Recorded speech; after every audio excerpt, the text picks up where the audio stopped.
Attention all vessels in Oman Sea. This is Iranian Sepah Navy. Iran has abruptly rejected a second round of US-mediated talks, calling Washington's terms excessive demands and signaling a sharp diplomatic rupture. As reported, Tehran's decision comes amid continued US naval blockade actions, reinforcing its position that negotiations cannot proceed under pressure. The move marks a decisive shift, with diplomacy stalling at a critical moment in an already fragile regional environment. Well, look.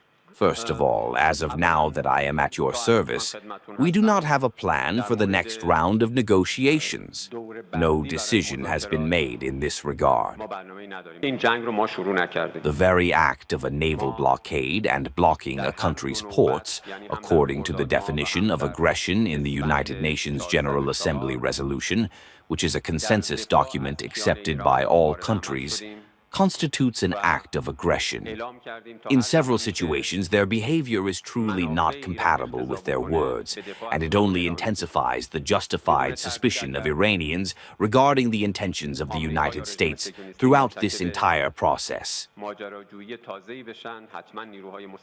According to Iranian officials, the proposed framework lacked balance, with repeated changes and unrealistic conditions undermining trust. As reported, Tehran conveyed its refusal through intermediaries, emphasizing that no meaningful progress can occur without a fair and consistent approach. The rejection underscores deepening mistrust, effectively halting momentum built during earlier rounds of indirect negotiations. We did not start this war. On both occasions, in Khordad and in Esfahan 1404, we acted in defense of Iran's integrity and declared that as long as Iran's interests require it, we will continue to defend ourselves. Without a doubt, if the United States or the Zionist regime commit any new act of adventurism, the armed forces of the Islamic Republic of Iran will certainly have full readiness to defend the country. The United States, as reported, had pushed for sweeping commitments, including long-term restrictions tied to Iran's nuclear program and broader strategic concessions. Tehran, however, viewed these terms as disproportionate, framing them as barriers rather than pathways to agreement. This divergence has now culminated in a full breakdown of the second round before it could formally begin. The other side constantly shifts the blame game toward Iran.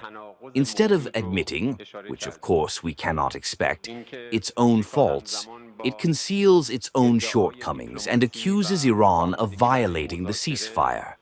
In other words, in response to an understanding in which one part was the ceasefire in Lebanon and another part was Iran's fulfillment of its commitments regarding the Strait of Hormuz under the Nowruz Farvardin understanding, we saw that the United States insisted on bad faith and violating the ceasefire.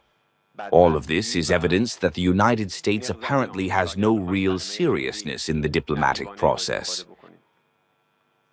Despite Iran's refusal, United States officials have indicated they will proceed with preparations for talks in Islamabad, maintaining diplomatic readiness. As reported, this includes advanced teams and logistical deployments, signaling that Washington is keeping channels open even as tensions rise and uncertainty clouds the negotiation process. The collapse of talks comes against the backdrop of heightened confrontation, including ongoing maritime pressures in the Strait of Hormuz.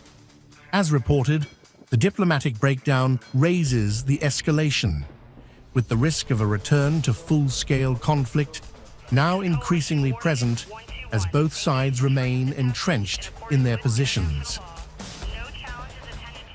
U.S. Navy warship transiting in the vicinity, Baghaei report, and Oman Sea. This is Sabah Navy. Last warning,